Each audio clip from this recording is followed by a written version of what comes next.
The last two games have been absolutely magical, so we'll see if he can make those magical plays happen again here with a composition that's built to counter the Assassins. Ladies and gentlemen, game number 3. Cambodia with a chance to equalize, starting with their first game. Or will it be Philippines who just takes a clean sweep? What? 3 in the mid lane coming in from Brent super early on? That's interesting. They want to make sure that Few is able to hit level 2 super quick, but they don't want to risk actually proxying the wave. What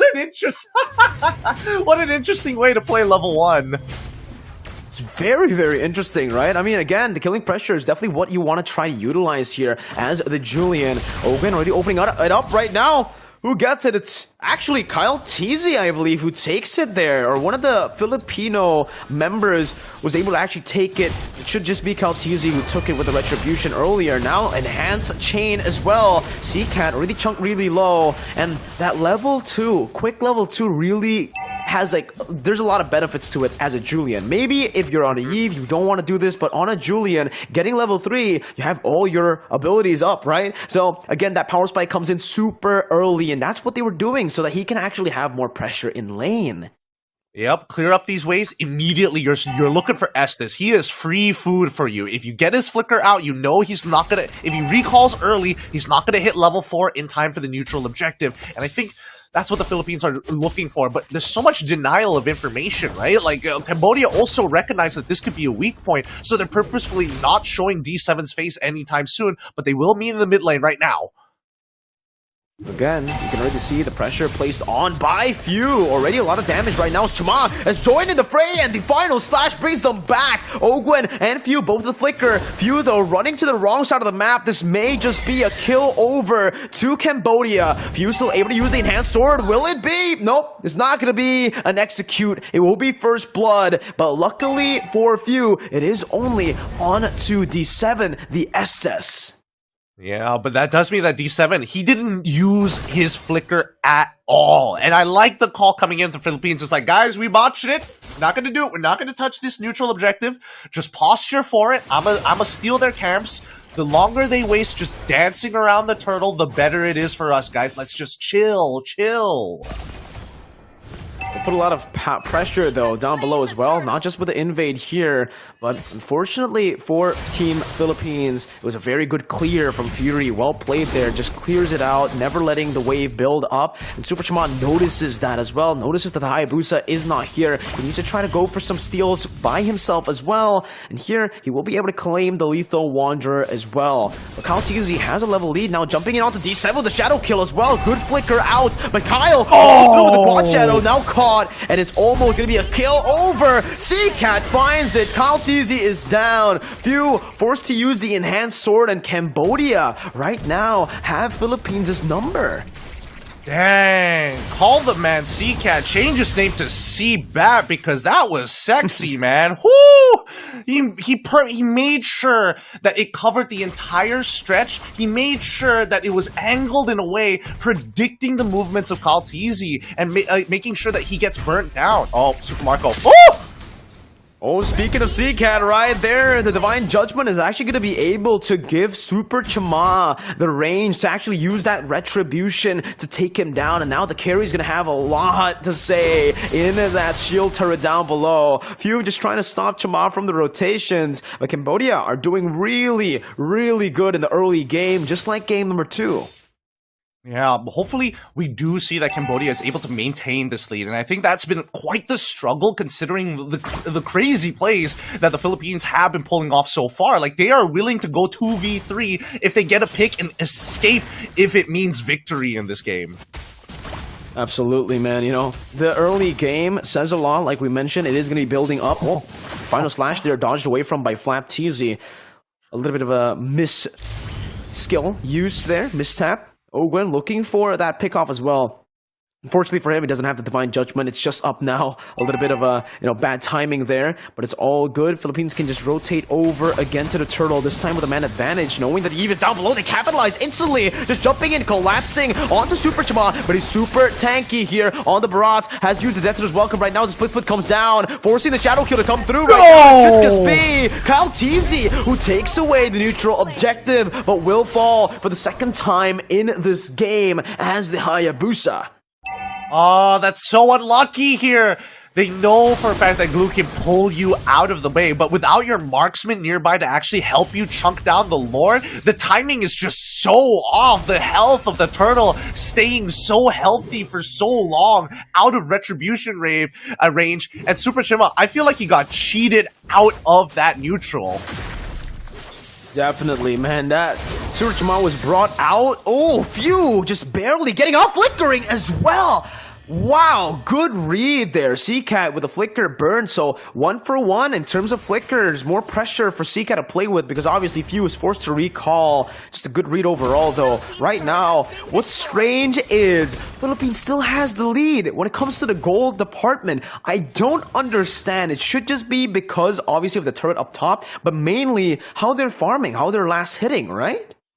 Well, let's keep in mind that every time a neutral objective actually happens, we see that Kyle TZ actually goes for a slight invade, sees what camps that he wants to take, knowing that it's going to be difficult to fight for it, so you might as well get some gold on the side.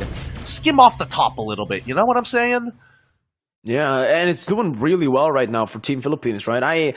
Looking at the scoreboard, 4-0, especially with that turtle take as well that Cambodia were able to get early on. I expected the goal lead to be purely on Cambodia's side. So Philippines have been able to manage their losses really, really well right now. And we're going to see them, again, try to look for the siege down below. That should be successful here with the Bennett and the cannon minion. Ogwen doing a good job at zoning them away right now and is looking for more. Grouping up, Super Chama reads something isn't right here. Just walks around. So take a look at the items. Nothing too crazy so far. We do see the Genius Wand already completed from Few, and it looks like he's going to eventually go into the Feather of Heaven to get a little bit of attack speed when he is completely out of cooldowns but has empowered autos. Let's see whether the same situation happens again, right? Like, keep your eyes on Flaps Easy. If he gets on top of Chima, then you know he's going to pull him out. Good cancel on Death's welcome though. ATM baited in. Ogwen able to flicker out right now. Slap TZ is mounting D7, bringing him back to the team. The real world manipulation is still able to zone the other members away, and it's Super Chama with the retribution. Kyle TZ going to be caught. There's a Divine Judgment comes through. ATM with a flicker down, and the vengeance as well. But the shadow kill comes in clutch to take the kill back. It's a 1 for 1. ATM for Flap, but Cambodia were able to secure the neutral objective. Man, that's such a scam there. It looked like his that vengeance should have worked. Oh, Kyle's dead here, right? Nope, he's still alive! Even though he doesn't get his purple buff, he can technically stick around if he wants to, but Cambodia are not gonna let him. Again, good oppression here. Good capitalization as well of the neutral objective and the kill take there. Cambodia are able to get another turret so that the gold lead will maybe start to grow, because somehow Philippines are still holding on to that gold lead. Finally, it goes over to Cambodia, but it's only like 100 gold lead at this point, and it's still even, which is absolutely crazy considering how many structures that Cambodia have gone in the mid lane and even the neutral objective. Yeah, that's the thing, right? Cambodia, in terms of the way that they're managing their resources, like, they have to stick as 5. They can't just go by themselves into the side lane, and we know for a fact that D7 has a really vital job. He can't be the one going into the side, so ATM has to do it, but even ATM recognizes that he needs to push people back into the CCAT ult, and they all have to be together to make this machine work. Okay, real world inflation coming down, but Bennett's rage as well. Ogwen able to find a Divine Judgment onto ATM to stop the CC from happening. You think that maybe you want to use the Divine Judgment on the Yi, but in that particular position, it would have been really good to go for the Arlet. Now even a dodge away where they hand sword over to Death's welcome as Flap TZ mounts Super Chama. They're able to take him out, and Super Marco picks it up, gonna be able to take another turret as well. Meanwhile though, Cambodia do not stand idly by. They also get a turret down below. Yep, and this is what I'm talking about. The Philippines are spreading out their are trying to spread out their resources and are extremely efficient. But at least Cambodia have started to pick up on this, right? They're splitting themselves up, and obviously it's not ideal that they lose members, but at least they get structures on the opposite side of the map. Okay, Flapteasy once again in the front right there, popping a split, buying a lot of time. No Super Chama. This is a very risky attempt to steal. And Philippines read that out, just instantly bursts out the Lord, backs away, no team fight, no overcommitment here. And Philippines, 2,000 gold ahead now, despite only having 4 kills in this game, losing the kill department. Yep, and Kyle right now, he's kind of huge. He's been maintaining this level lead over Chima the entire game. The early game, they were dead even, and we saw that Super Chima was able to get at least 1 level, and then he dies, and from then on, he's just been struggling. Easy. He's too far ahead at this stage of the game. These neutral objectives are very difficult for Super Chima to actually walk up to, considering that Flapteasy keeps splitting. Again, it's going to be the isolation here. D7 brought to the bed, its rage, forced to use the Blessing of the Moon Goddess. Now it's still Flapteasy onto him. ATM is waiting for the chance to go for the final slash right now, but Flapteasy is able to flicker out to safety. This fadeaway comes through. Flap will fall to the basic attacks of Fury. No trade backs just for now, but the turrets will certainly fall in the mid lane and even in the top lane. With the Lord coming down, they're going to have to try to micromanage it, and this will definitely be Philippines who takes all the tier 2s. And this is perfect for them. This is perfect. At least they've kind of set themselves apart from the Cambodians, and now they've created an entire area. Walk out of your base, this is a kill zone. And now, for people, and especially for Teasy, he can now start going for flank plays. Ogwin can start going for ambush plays in the bushes. I thought for a second that Super Marco flickered there, but he was just switching weapon, thank God. Yeah. Teasy finishing up his build, and now that the neutral objective is still on cooldown, right? 76 more seconds, this is where the Philippines is going to starve out Cambodia. It's a signature, right? The strategy we've seen so many times when you're ahead, when you have a gold lead, when you have the map pressure, you just want to try to suffocate your opponents as much as possible. And yeah, that's what Philippines are doing right now. They're just waiting on the next neutral objective because there's no real reason to force anything right now. They just need to play very patiently. They've already taken all the tier 2s. They're just waiting to crack that base open. Maybe if they get a good pick, if they get a good read, and if they're able to bait a few of the members from Cambodia to walk out of the base, then it will be pretty good for the Philippines to look for that pick off. But other than that, I don't think they should do anything. They should just focus on, again, freezing up these waves. But not even, man. They just want to keep on pushing it in, actually. Philippines shoving in that top lane turret, the mid lane, and even the bottom lane here. So, what's the deal?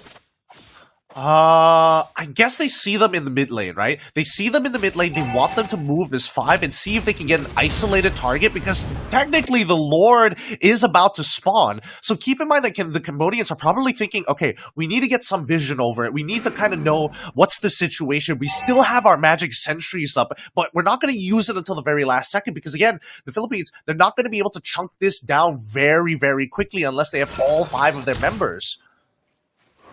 Good slow push built up in the top lane there. It is going to be crashing down with the next wave coming in, and that should actually force one member to go over, and it is forcing ATM.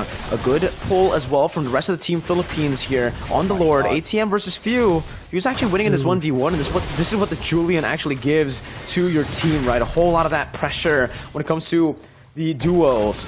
Flapteasy down below now. Oh, Gwen with the Divine Judgment onto the carry. Fury gonna be pulled back, but he's still able to escape right now with the Blessing of the Moon Goddess. And the Shadow Kill comes through. It should be able to take him down with the Mount as well. Super Chama follows him to the grave. Teasy has a double kill here. Oh, Few is able to escape, and he flickers forward to find ATM. Philippines able to out macro Cambodia, and they're able to find 3 pickoffs just with different angles.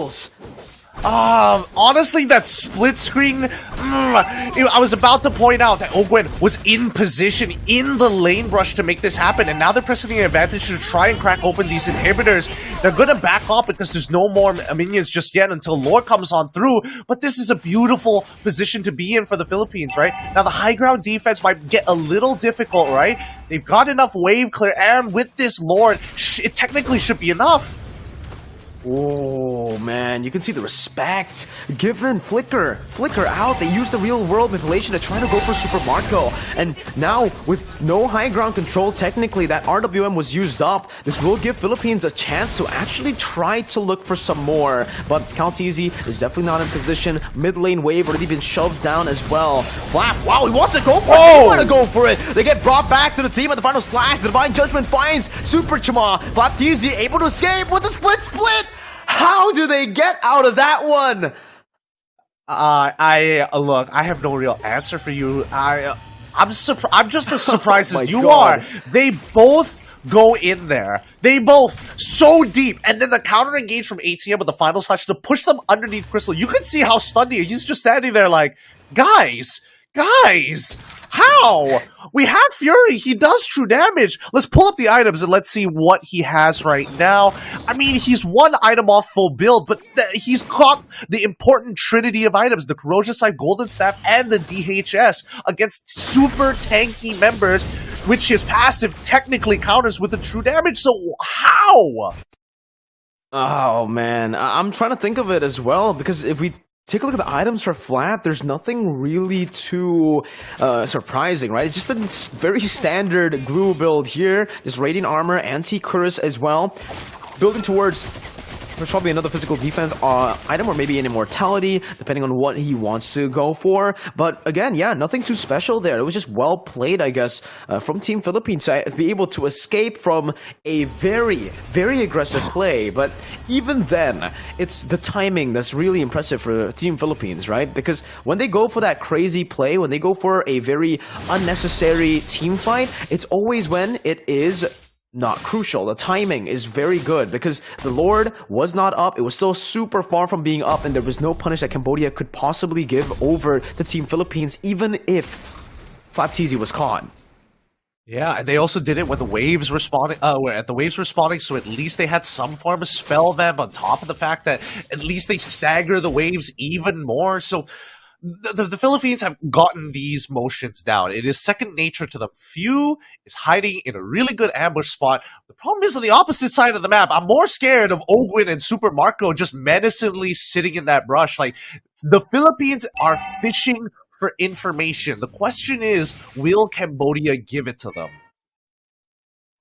I don't know if that's going to be happening here. I don't know if they're going to be giving it away to Team Philippines right now. You can really see again, it's just that slow push being built up. They have all the base turrets taken out, so the super minions will be coming through. They don't even need to manage it, but they decide to go for it anyways. They want to shove in that mid lane and build slow pushes in the far lane. Bot lane's going to be held up a bit more. Super Chama is already looking for an opening here, some way to get out of this desperate situation for Cambodia, because again, they can't really send the Arlet purely into that far lane. Arlet is a mobile hero in team fights, not across the rotation of the map. Up top, all the way down below, that's a lot of time that they're going to be missing away from the Lord Pit that, if you take a look already, Ogwin has positioned very strategically to try to look for a pick-off from the flanks. Yeah, it's, I mean, Shima is now all by himself. If they can bait at least the ultimate coming in from D7, that would be the most ideal, right? That gives them the green light to fight. That gives them all the tools that they need to actually deal damage to Cambodia without them, you know, walking around, not having to fear it. Now, on the other hand, we do see that the ambush on the bottom side of the map, nobody is walking up to it right now. And Cambodia, they're sniffing this out. They're like, something doesn't seem very right. We don't see Ogwin. We don't see where Super Marco is. And the fact that they're slowly doing this, Lord, it's... Yeah, here we go. There it is, Ogwin now with the Divine Judgment. Bennett's Rage as well onto D7 with the Beater's Passion. D7 gonna be caught low, still even regen. Super Marco finds the kill on the Super Chama as a Shadow Kill takes D7 down. That's the Immortality pot for D7 and Fury. Few now limited damage. He does magic, so the Wind of Nature does nothing. It's a double kill, and the Immortality is the only thing that Cambodia can take from Philippines. A wipeout in the 19th minute of the game. Philippines are able to outsmart Cambodia to take a 3-0 clean sweep. A huge flag coming